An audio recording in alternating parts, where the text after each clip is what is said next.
ইসলামী রাজনীতি যেটা রাসূলুল্লাহ সাল্লাল্লাহু আলাইহি ওয়াসাল্লামের আদর্শের মধ্যে যে রাজনীতি, সেই রাজনীতিতে এত দল আছে কি না সেটা শিখেন। ফরজ ইলম শিখলে জানবেন যে এক দল রাষ্ট্র চালাবে আর সবাই বিরোধী দল থাকবে।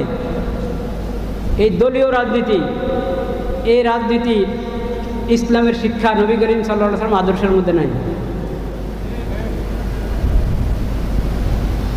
আচ্ছা, এখন দল করবে তো করো, তো প্রথম কথা তো রাসূলুল্লাহর সিরত পড়ো।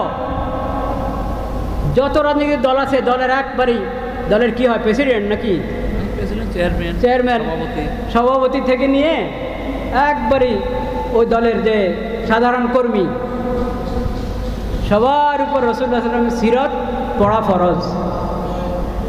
টপ টু বটম রাসূলুল্লাহ সাল্লাল্লাহু আলাইহি ওয়াসাল্লামের সিরত পড়া ফরজ। খোলাফায়ে রাশিদিনের সিরত পড়তে হবে।